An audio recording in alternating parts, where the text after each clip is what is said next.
पाकिस्तानी जो पीआईओ की बात की, जो अरेस्ट हुआ सर, वो यहाँ से वीडियोस भेज रहा था और सोनम वांगचुक के कांटेक्ट में था। सो क्या उस कन्वर्सेशन या इन्वेस्टिगेशन में ऐसा कुछ पता चला कि पाकिस्तान से इंस्ट्रक्शन आ रही थी? हमने एक पाकिस्तान पीआईओ भी पकड़ा था जो इनके साथ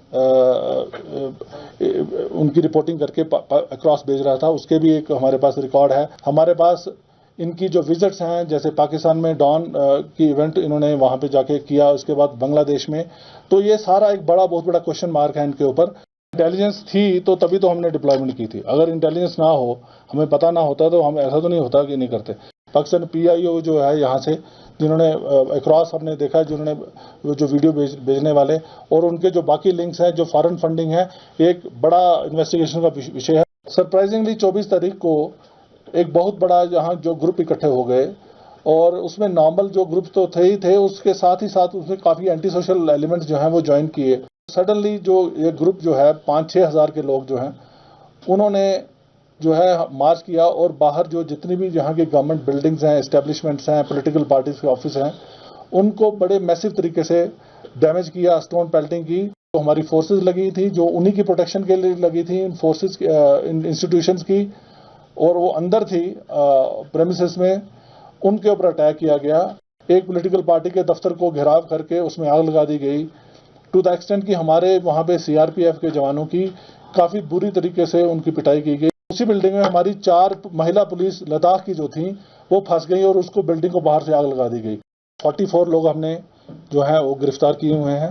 सोनम वांगचुक जो मेन उसका इंस्ट्रूमेंट प्लेयर था, उसको हमने एनएसए के भेज दिया। अभी 24 सितंबर को जो एक इंसिडेंट हुआ यहाँ पे, बड़ा अनफॉर्चुनेट इंसिडेंट हुआ, जो कि इससे पहले लद्दाख की हिस्ट्री में कभी नहीं हुआ है। एक लॉ एंड ऑर्डर सिचुएशन बनी और उसमें काफ़ी ज़्यादा वायलेंस हुआ, तोड़फोड़ हुई, आर्सन हुआ और उसके नतीजे में 4 कीमती जानें चली गई और बड़ी संख्या में हमारे सिविलियंस, हमारे पुलिस और पैरामिलिट्री फोर्सेस के जवान जो हैं वो ज़ख्मी हुए। इसके परिप्रेक्ष्य में आपका बैकग्राउंड थोड़ा बताना चाहता हूँ। आप सभी जानते होंगे कि लद्दाख यूटी बनने के बाद एक यहाँ पे एक पॉलिटिकल डिमांड रही है 6 शेड्यूल की या स्टेटहुड की। तो उस सिलसिले में यहाँ पे जो 2 बॉडीज़ हैं, अपेक्स बॉडी ले और केडीए करगिल, उनका सेंट्रल गवर्नमेंट के साथ एक लंबा एक टॉक्स का सिलसिला चल रहा है। वो काफ़ी दिनों से सिलसिला चल रहा है। उसमें डिफरेंट सेटअप है, हाई पावर कमेटी है जिसमें डिसीजन लिए जाते हैं और उसमें एक और छोटी कमेटी भी है, सब कमेटीज़ भी हैं। और इस सिलसिला काफ़ी, इसमें काफ़ी कुछ मिला भी है। जैसे लद्दाख एक ही हमारे देश का हिस्सा है, यूनिट टेरिटरी है, जहाँ पे 85% तक की रिजर्वेशन, 85% रिजर्वेशन जो है वो लोकल्स के लिए दी गई है। इसके साथ ही साथ 1/3 जो है काउंसिल की जो सीट्स हैं वो वुमेन के लिए आरक्षित की गई हैं। और इसके साथ साथ जो यहाँ की लोकल कल्चर और लैंग्वेज को प्रमोट करने के लिए जो पुर्गी और जो भोटी लैंग्वेज है उसको भी ऑफिशियल लैंग्वेज का दर्जा दिया गया है।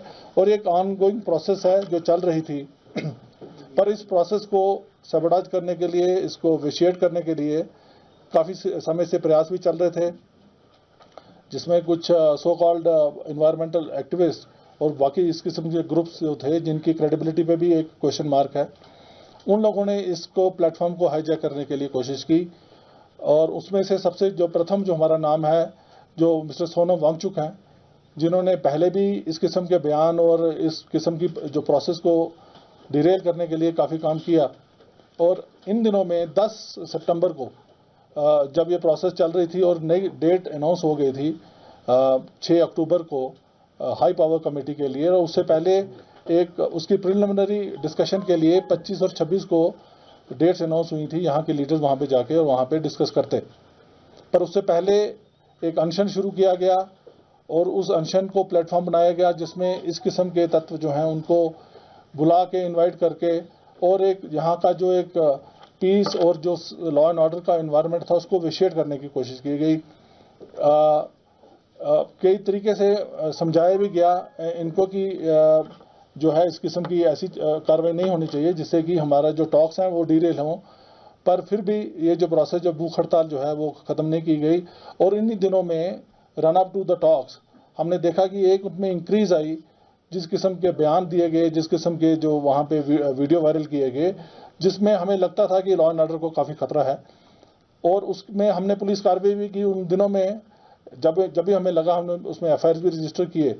और 24 तारीख को, जबकि 25 और 26 को एक प्रिलिमिनरी टॉक्स ऑलरेडी प्लान थी दिल्ली में, और यहाँ के जो लीडर्स थे दोनों ग्रुप्स के, वो जाने वाले थे। सरप्राइजिंगली 24 तारीख को एक बहुत बड़ा यहाँ जो ग्रुप इकट्ठे हो गए, और उसमें नॉर्मल जो ग्रुप तो थे ही थे, उसके साथ ही साथ उसमें काफ़ी एंटी सोशल एलिमेंट्स जो हैं वो ज्वाइन किए। और सडनली जो ये ग्रुप जो है 5-6 हज़ार के लोग जो हैं, उन्होंने जो है मार्च किया, और बाहर जो जितनी भी यहाँ की गवर्नमेंट बिल्डिंग्स हैं, एस्टेब्लिशमेंट्स हैं, पॉलिटिकल पार्टीज के ऑफिस हैं, उनको बड़े मैसिव तरीके से डैमेज किया, स्टोन पेल्टिंग की। और जहाँ पे जो हमारी फोर्सेस लगी थी, जो उन्हीं की प्रोटेक्शन के लिए लगी थी, इन फोर्सेस इन इंस्टीट्यूशंस की, और वो अंदर थी प्रेमिसेस में, उनके ऊपर अटैक किया गया। आपको वीडियो फुटेज आपने देखी होंगी। एक पॉलिटिकल पार्टी के दफ्तर को घेराव करके उसमें आग लगा दी गई, टू द एक्सटेंट कि हमारे वहाँ पे सीआरपीएफ के जवानों की काफ़ी बुरी तरीके से उनकी पिटाई की गई। और आज भी एक जवान जो है अभी भी एक सीरियस स्पाइनल इंजरी के साथ आर्मी हॉस्पिटल में एडमिटेड है। 3-4 और जवान उनको बड़ी मुश्किल से निकाला गया। और उसी बिल्डिंग में हमारी 4 महिला पुलिस लद्दाख की जो थी वो फंस गई, और उसको बिल्डिंग को बाहर से आग लगा दी गई। आप समझ सकते हैं कितना मैसिव एक अटैक था। और उसके बाद यही जो मॉब है, और उससे भी ज़्यादा बड़ा मॉब जो है, यहाँ पे हम बैठे हैं इसी प्रेमिसेस में, यहाँ पे काउंसिल बिल्डिंग है, यहाँ पे जो यहाँ की सरकार है उसका हेडक्वार्टर है, उस पर अटैक किया गया, उसको आग लगा दी गई। और इसी में यहाँ पे हमारे जितने भी सारे ब्यूरोक्रेसी जो सारी इसी प्रेमिसेस में थी, इन सभी को खतरा था। और उस अटैक को जब इतने मैसिव अटैक को जब रोकने के लिए सेल्फ डिफेंस में फायरिंग इंसिडेंट हुई, जिसमें 4 अनफॉर्चुनेट डेथ्स हुई। और इसमें जो टोटल नंबर ऑफ जो हमारे इंजर्ड हैं, सीवियरली इंजर्ड जो है, पहले दिन ही हमारे 32 निकले। और उसके बाद में जो है काफ़ी लोग और इंजर्ड हुए। मेरी अपनी गाड़ी जो है, मेरे पे भी अटैक हुआ, मैं लकीली सर्वाइव किया छोटी मोटी चोटों से, और हमारी गाड़ी तोड़ दी गई। इस मॉब के माहौल में 4 बजे तक हमने, ये कोई 11:30-12 बजे के करीब का वाक़या जब ये वायलेंस शुरू हुई, पर हमने 4 बजे तक इसको कम्प्लीटली अंडर कंट्रोल लेके आ गए। और एक जो है कर्फ्यू वगैरह नाफिज किया गया, फोर्सेस लाई गई, और जो बाकी रिलीफ है उसके लिए हमने काम किया। टोटल जो इंजर्ड थे, जो सीवियरली इंजर्ड हमारे पुलिस पर्सनल थे, उसमें 17 सीआरपीएफ के थे, 15 लद्दाख पुलिस के थे। पर बाद में जब हमने देखा जो माइनर इंजरीज जो बाकी डिप्लॉयमेंट थी हमारे ओवरऑल सिटी में, हमारा नंबर कोई 70-80 के करीब पहुंचा।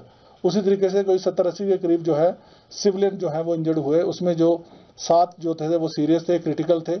एक क्रिटिकल जो लड़की थी उसको एयरलिफ्ट करके नेक्स्ट डे दिल्ली एडवांस जो मेडिकल अटेंशन के लिए भेजा गया। और अभी जो है कुछ 6-7 लोग जो हैं लद्दाख हॉस्पिटल में जो हैं वो है, पर वो रिकवर कर रहे हैं सारे। मैं आपकी तरफ से पूरे लद्दाख को ये मैसेज देना चाहता हूँ, लद्दाख पुलिस आप ही का अंग है। मैं खुद यहाँ पे दूसरी बार पोस्टिंग कर रहा हूँ। मैं लद्दाख की साइकी को जानता हूँ, मैं लद्दाख की कॉन्शियस को जानता हूँ। इस किस्म का जो है वायलेंस जो है लद्दाख की हिस्ट्री में पहली बार हुई है। और मुझे ये पूरा यकीन है कि लद्दाख के लोग जो हमेशा से पुलिस का साथ देते रहे हैं, एडमिनिस्ट्रेशन का साथ देते रहे हैं, ये एक वन ऑफ सिचुएशन है। और इसमें लोगों को भी जिनसे मैं मिल रहा हूँ सभी इसमें शर्मिंदा हैं। किसी ने एंटिसिपेट नहीं किया था इस किस्म की वायलेंस होगी। और मेरा मैसेज लद्दाख के लोगों के लिए यही है, लद्दाख पुलिस आपका हिस्सा है और आपकी सुरक्षा के लिए दिन रात आपके साथ है। हमने हमारा एक अपना हिस्ट्री है, एक सागा है हमारे सेक्रीफाइस का।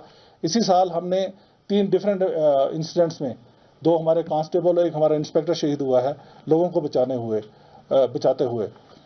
इससे पहले हमने काफ़ी काम किया है। इसी पिछले महीने ही जब यहाँ पे फ्लड्स आए थे और लैंडस्लाइड इशू हुए थे, दिन रात हमारी फोर्स ने काम किया। उससे पहले मार्च में सडनली जब एक यहाँ पे स्नोफॉल हो गया और हमारे को 200-300 के करीब गाड़ियाँ जो थी वो खरदुंगला चांगला पास के ऊपर फंस गई थी। पूरी रात हमने सर ऑपरेशन लगा के लोगों को खींचा और बाहर निकाला सुरक्षित। कोई भी उसमें कैजुअल्टी नहीं हुई हमारी। मैं ये कहना चाहता हूँ कि आपकी पुलिस आपके साथ है, आपके लिए 24/7 काम करने के लिए खड़ी है। और पर हम सिविलियंस को हर कीमत पे हर सिचुएशन में प्रोटेक्शन करेंगे। पर जो लोग हमारे इस पीस और हार्मनी को डिसरप्ट करने की कोशिश करेंगे या कोई ऐसे एंटी सोशल एलिमेंट्स, उनके साथ हम सख्ती से निपटेंगे। मैं ये भी क्लियर करना चाहता हूँ। स्पेशल मैसेज है हमारे यूथ के लिए। हम यूथ जो है, यहाँ का यूथ हमारा एक फ्यूचर है। इनके लिए हमने बहुत किस्म से एंगेजमेंट की हुई है। अभी पिछले 1-2 महीने से हम करियर काउंसलिंग के लिए पूरे लद्दाख यूटी में हमने एक प्रोसेस शुरू किया था। उसमें बढ़ चढ़ के हमारे यूथ ने हिस्सा लिया। 1800 के करीब जो है अभी पोस्ट जो है उनकी रिक्रूटमेंट की प्रोसेस चल रही है। अभी हम सब इंस्पेक्टर की पोस्ट करने वाले हैं। और अभी जब हम बात कर रहे हैं, अभी कोई 400-500 के करीब हमारे जो कांस्टेबल हमने रिक्रूट स्पेशल तरीके से बड़ा कोशिश करने के बाद ट्रेन करके कश्मीर से लाए हैं। उनकी पासिंग आउट का के लिए वेट कर रहे हैं। इनफैक्ट पासिंग आउट उनका कल का दिन था पासिंग आउट होने का, पर जो हमारा जो सिचुएशन बनी उसके कारण उनका पासिंग आउट डिले करना पड़ा। मैं ओपन आर्म्स के साथ अपने यूथ को कहना चाहता हूं, हम आपका हिस्सा हैं और हम आपको इन्वॉल्व करना चाहते हैं लद्दाख की प्रोटेक्शन के लिए। हम चाहते हैं आप एज ए पुलिस फैमिली हमें ज्वाइन करें और बाकी जो गवर्नमेंट जॉब जो अभी आने वाली हैं 1800 के करीब, उसमें पार्टिसिपेट करें। किसी भी एंटी सोशल एलिमेंट के पास ऐसे लोगों की बातों में मत आइए जिनका अपना एक एजेंडा है, जो आपको एज ए टूल यूज करते हैं और आपके भविष्य को खतरे में डालने की कोशिश करते हैं। Thank you. एक सवाल जमाल साहब ये है कि सोनम वांगचुक के खिलाफ एक NSA लगाया गया है और रिपोर्ट्स आ रही हैं कि उनको जोधपुर जेल शिफ्ट किया गया है। ये क्यों किया गया, क्या चार्जेस उनके खिलाफ हैं, अगर आप उसको एलैबोरेट करें। और एक सवाल और कि गवर्नर साहब जो हैं कविंदर गुप्ता, उन्होंने बोला कि एक फॉरेन कॉन्स्पिरेसी है। अभी NDTV पे इंटरव्यू दिया, तो इन्वेस्टिगेशन में क्या सामने आया? देखिए, कुछ इन्वेस्टिगेशन जो हम अभी तक आपको बता सकते हैं, कुछ ऑब्वियसली हम नहीं बता पाएंगे क्योंकि उसमें एक प्रोसेस चल रही है। जो सोनम वांगचुक का है, अगर आप देखें इनका प्रोफाइल और एक इनकी हिस्ट्री रही है, ये सारा कुछ आपको यूट्यूब में अवेलेबल होगा।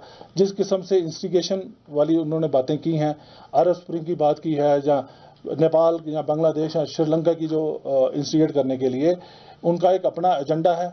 जहाँ तक आपकी फॉरेन फंडिंग की बात कर रहे हैं, उसके ऊपर ऑलरेडी प्रोसेस चल रही है। FCRA की वायलेशन का कितना वहाँ पे है।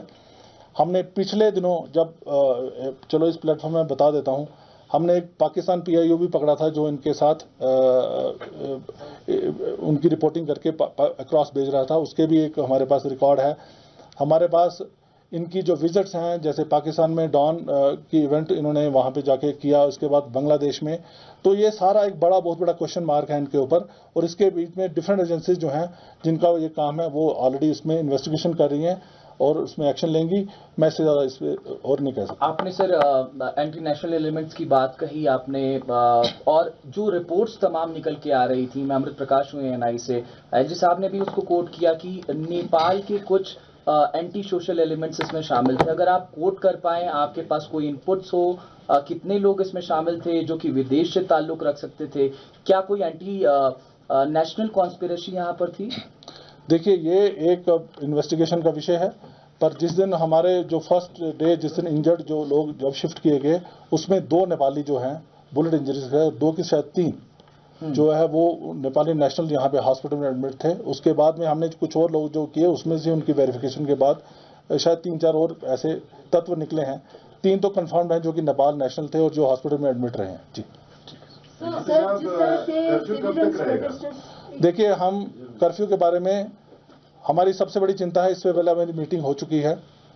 हमारा मेन एम है कि शांति बहाली हो जाए, और हम समझ सकते हैं लोगों की परेशानियां भी हैं और ऑलरेडी हमने इसमें डिसीजन ले लिया है। अभी कर्फ्यू 1 से लेकर 3 बजे तक जो हम स्टैगर तरीके से खोलने वाले हैं, ओल्ड सिटी में अभी खुल जाएगा, और जो चौक से नीचे वाला जो न्यू एरिया है उसमें हम 3:30 से 5:30 तक खोलेंगे। 2-2 सर, ऐसे प्रोटेस्ट जो है काफी जगह पे देखा जा रहा है। पब्लिक पार्टिसिपेट जिन लोगों का ऑब्लिगेटरी है वहाँ पे आना, जो क्लोज रिलेटिव्स हैं, उनके लिए ऑलरेडी हमने अरेंजमेंट कर लिया है और उनको हम सेफली लाएंगे। हम नहीं चाहते कि फ्यूनरल के टाइम, क्योंकि हर जगह डिप्लॉयमेंट है, हर जगह रोड ब्लॉक है, किसी को इनकन्वीनियंस हो, हम उसको अरेंज कर रहे हैं। सर, फोर्सेस ने SOP फॉलो किया before firing on the youth, क्योंकि बुलेट मार्क से 4 का डेथ हुआ है सर, तो SOP फॉलो किया कि नहीं किया? मैं आपको बता रहा हूँ, SOP जो सेल्फ डिफेंस है, जो आपकी लाइफ और प्रॉपर्टी और सेल्फ डिफेंस जो हमारा मेन चार्टर है, उसको डिफेंड करने के लिए in the right of self defence जो है फायरिंग की जा सकती है, और वही कारण था जब फायरिंग हुई है। अगर आप वीडियो फुटेज देखें, और आप उसमें देखें कि अगर किस हालात में हमारी पुलिस फोर्स ने जो परफॉर्म किया है, it's commendable. I salute them. Sir, administration का बताया जा रहा है ये फेलियर है, क्योंकि जब वो बीजेपी की तरफ गए there were no less security there, और इतना इजीली वहां यूथ घुस गए और आग लगा दी। मैडम, मैं आपको देखिए कहने वाली बात ऐसा कुछ नहीं है। मैं जो आपको फर्स्ट इंसिडेंट बताया, जिस हमारी 4 लद्दाख पुलिस की लड़कियां जो उस बिल्डिंग के अंदर फंस गई, वो बीजेपी ऑफिस ही था। उसी ऑफिस में जिसको आग लगा के और जिसको हमने बड़ी मुश्किल से रिट्रीव किया, और जो हमारे पुलिस सीआरपी के ऑफिसर हैं जो अभी भी एक स्पाइनल इंजरी के साथ इमोबाइल होके आर्मी हॉस्पिटल में पड़े हुए हैं, ये वहीं की सिचुएशन है। सर, अभी तक इस मामले को लेकर कितनी एफआईआर रजिस्टर्ड हुई हैं, कितनी गिरफ्तारियां हुई, और क्या गिरफ्तारियों में कोई फॉरेन नेशनल या लद्दाख के बाहर का कोई इंडिविजुअल है? देखिए, मेरी अभी तक की जो नॉलेज है, 44 लोग हमने जो है वो गिरफ्तार किए हुए हैं जो जेल में हैं। उसमें से 5-6 जो हैं, जो मेन रिंग लीडर्स हैं, वो पकड़े गए। और ऑब्वियसली सोनम वांगचुक जो मेन उसका इंस्ट्रूमेंट प्लेयर था, उसको हमने एनएसए के भेज दिया बाहर। सर, सोनम वांगचुक के पीछे क्या पाकिस्तान से भी जुड़े तत्व हो सकते हैं जो देश में अस्थिरता पैदा करना? देखिए, सारा मीडिया में सबको पता है उनकी डॉन की जो इवेंट और जो पाकिस्तान में उन्होंने बयान दिए हैं, और खासकर मैंने एक और इंसिडेंट बताया जिसमें एक पाकिस्तान PIO जो है यहाँ से, जिन्होंने अक्रॉस हमने देखा, जिन्होंने जो वीडियो भेजने वाले, और उनके जो बाकी लिंक्स हैं, जो फॉरेन फंडिंग है, एक बड़ा इन्वेस्टिगेशन का विषय है और उसमें काम चल रहा है। सर, क्योंकि लद्दाख को जैसे आपने बताया कि किस तरह से पुलिस, आर्मी और लोकल्स का रिश्ता रहता है, और इसमें सभी नेशनल मीडिया लद्दाख को एक एंटी नेशनल के रूप में अभी जितने भी न्यूज़ है वहां चलाए, वो फुटेज क्यों नहीं दिया गया सर, जहां पे वो इंडियन फ्लैग लेके हाथ में लेके, और जो अंबेडकर का पोर्ट्रेट है, जो वहां हिज बकुला रिम्पोचे जी का पोर्ट्रेट वहां से निकाला गया है, और बहुत प्राउडली भारत माता की जय के नारा लगा के वो निकल रहे थे। तो वाई मैडम, पुलिस का काम फुटेज बांटना या एक इंटरनेशनल का एक वो मैडम, आप मेरी बात सुन लीजिए। पुलिस का काम जो है लॉ एंड ऑर्डर मेंटेन करना, पीस एंड सिक्योरिटी इंश्योर करना है। पुलिस का काम फुटेज बांटना या किस मीडिया में उसको क्या रूप दे रहा है, वो हमारा मीडिया मैनेजमेंट का काम नहीं है, वो मीडिया का ही काम है। तो ये आप अपना ड्यूटी जिस हिसाब से करेंगे, आप जैसा उसको पोर्ट्रे करेंगे वही करेंगे। सर, आप बता सकते हैं ना, क्योंकि यू कैन ब्रीफ मैं हमारे लिए सबसे इम्पोर्टेंट काम है, आपको पता नहीं है, हमारी फोर्स 4 दिन से सोई नहीं है, आपको ये शायद पता नहीं है, और हमारा मेन काम है कि कानून व्यवस्था जो है वो इंटैक्ट रहे, हम उसी में लगे। सर, पीछे जो बीते हुए दिनों में जितना सीआरपी लद्दाख में डेवलपमेंट किया, उसकी वजह से लोगों में, आपने सुना होगा अंचल में, आपका इंटेलिजेंस होगा, तो उन्होंने फीडबैक दिया होगा कि उसकी वजह से काफी फ्रस्ट्रेशन था अपने वाला उस समय कि वो मॉनेस्ट्री में चोरियां हो रहा है, इसकी सीआरपीएफ चोरी पकड़ने के लिए लाए हैं। This was the statement given by the madam, मेरी एक ही रिक्वेस्ट है सभी से, अब सोसाइटी में फंडामेंटल राइट्स और फंडामेंटल ड्यूटीज साथ साथ चलती हैं। अगर आप लद्दाख पुलिस की, हम कह रहे हैं we are stretched to the limit, आपकी मोनेस्ट्रीज के बारे में एक ऑलरेडी हमने प्लान बनाया हुआ है, उसमें हम अपने खर्चे से CCTV लगवा रहे हैं और वहाँ पे आदमी दिए हैं। ये कम्युनिटी का एसेट है, मोनेस्ट्री जो है कम्युनिटी की हैं। आप कम्युनिटी के लोगों का भी उसमें बनता है कि कम से कम एक रिप्रेजेंटेटिव जो है वो आप वहाँ पे रहे, और उनका जो ट्रेजर्स, जो आपके पुराने डॉक्यूमेंट्स हैं या पुराना जो खजाना है, उसकी रक्षा करे। ये तो आप लोगों का मेन काम है, हम उसमें असेस कर सकते हैं, पर हम आपका वो पूरा क्लेम नहीं कर सकते, हमारा काम और भी है। सर, कल एपिक्स बॉडी ले ने एक प्रेस कॉन्फ्रेंस करी थी और उसमें बड़े सीरियस एलिगेशंस लगाए एडमिनिस्ट्रेशन पे और पुलिस पे। उन्होंने कहा कि आपने कि फायरिंग की ज़रूरत नहीं थी, इनडिस्क्रिमिनेट फायरिंग पुलिस और CRPF ने करी। फिर उन्होंने ये भी एलिगेशन लगाया कि जिस तरह से CRPF पिछले कुछ दिनों में लाई गई है, ऐसा लगता है कि ये इस प्लान के तहत लाई गई थी कि इनके एजिटेशन को ख़त्म किया जा सके। अब एक minute, there is a contradiction what you are saying. CRPF अगर उस दिन यहाँ नहीं होती, ये पूरा ले टाउन जल जाता। मैं आपको ये पूरे आपको मैं कॉन्फिडेंस से कह रहा हूँ, ठीक है। और हमें कोई शौक नहीं है कि हम यहाँ पे अपने अननेसेसरी फोर्स लाएं। फोर्स को लाना एक बहुत बड़ा एक इसमें प्रोसेस इन्वॉल्व होती है। फोर्स ऐसे नहीं है कि आपको ऐसे मिल जाएगी। एक फोर्स का लॉजिस्टिक मूव करने में बड़े एंगल्स होते हैं, बड़ी रिक्वायरमेंट्स होती हैं, उनका लॉजिस्टिक का देखना, उनको ठहराना। हम नहीं चाहते यहाँ पे फोर्स हो, हम तो चाहते हैं पीस प्रवेल करे, अमन आए। पर अमन तभी आएगा जब एक सिटीजन जो है अपनी रिस्पॉन्सिबिलिटी पूरी समझेंगे। कोई भी एक ग्रुप जो है इस किस्म से, एक फोर्स जो कि एक इंफ्रास्ट्रक्चर के अंदर खड़ी है, डिफेंड कर रही है उसको, अगर उसको जलाने के लिए आएगी तो आप क्या चाहते हैं, क्या हो, फोर्स मर जाए? वो नहीं पॉसिबल है ना। ह्यूमन लाइफ सबकी है। तो अगर या तो आप किसी को आपको प्रोटेस्ट को उठाने के लिए या क्लियर करने के लिए बात हो। ये तो वो सिचुएशन थी जहां पे हमारी गाड़ियां, जो हम एक इंस्टीट्यूशन को प्रोटेक्ट कर रहे थे, बाहर से जो आपके इस असामाजिक तत्व आके वहां पे अटैक कर रहे हैं और उनके ऊपर आगजनी कर रहे हैं, सारा कर रहे हैं। आपने फुटेज में देखा होगा। सर, जिस तरह आपने बताया, जिस तरह, सॉरी एक मिनट, 1 सेकेंड, जिस तरह आपने बताया सीआरपीएफ ने सेफ्टी रीजन दिया आपने कि उन्होंने फायरिंग इसीलिए किया, क्या आप बता सकते हैं कि फायरिंग जो प्रोटेस्टर ने किया, क्या उन्होंने कोई एम्यूनिशन, क्या उन्होंने ऐसे कोई फायर ऐसा पिस्तौल लिया था कि इस वजह से सीआरपीएफ को गोली चलाना पड़ा? मैडम, आपने फुटेज देखी, आपने फुटेज चेस्ट और हेड पे हुआ, एसओपी फॉलो किया नहीं? एसओपी ही है। मेरी बात सुनिए। आप ये देखिए, लाइफ एंड प्रॉपर्टी जो नेशन की प्रॉपर्टी है और ह्यूमन लाइफ इनोसेंट की, क्या आप सीएससी के जितने एम्प्लॉइज वहां पे थे या जितनी ब्यूरोक्रेसी है, क्या आप चाहते सब जल के मर जाते? ये नहीं चाहते ना आप। तो एसओपी जो होती है वो आपको उस कंटेक्स्ट में देखिए। हम फोर्स अगर अंदर खड़ी है किसी को प्रोटेक्ट करने में, किसी को क्या लिबर्टी है कि उसको फोर्स को आगे अटैक करे? अगर आपने कोई आपका डेमोक्रेटिक एक्सप्रेशन है उसको पीसफुल तरीके से करिए, जो कि आप हमेशा करते हैं। तो जब आप खुद ही देख रहे हैं कि इतना पथराव करके, इतना आगजनी करके, उनका एम यही था एनार्की क्रिएट करना, उस एनार्की को क्रिएट करने का हमारा जो मेन काम है। सर, लद्दाख में फॉरेनर टूरिस्ट बहुत आते हैं, तो उन्हें बैंकॉक के लिए परमिशन नहीं दे रहे हैं, क्या वजह है? सर, ये एडमिनिस्ट्रेटिव ये छोटी मोटी चीजें जो हैं ये बाद में रखेंगे। हमारा आज तक का जो था इसी रखेंगे। Do you have any intelligence कि ऐसा कुछ हो सकता है? क्योंकि अभी तक तो पीसफुली यहाँ पे सब कुछ चला था और अचानक से ऐसा violence came as a surprise to everybody. तो क्या आपके पास कोई भी इंटेलिजेंस था कि कुछ ऐसे असामाजिक तत्व जो हैं वो इसमें शामिल हो सकते हैं, कुछ हो सकता है? और फिर अगर ऐसा था या तो आपने उसके लिए क्या मतलब? देखिए, इंटेलिजेंस थी तो तभी तो हमने डिप्लॉयमेंट की थी। अगर इंटेलिजेंस ना हो, हमें पता ना होता, तो हम ऐसा तो नहीं होता कि नहीं करते।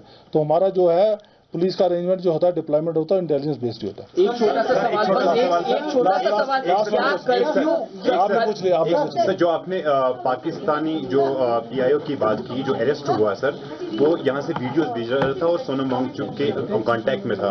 सो क्या उस कन्वर्सेशन या इन्वेस्टिगेशन में ऐसा कुछ पता चला कि पाकिस्तान से इंस्ट्रक्शन आ रही थी? ये इसके ऊपर अभी हमारा काम चल रहा है, अभी स्टेज पे हम नहीं बता रहे हैं।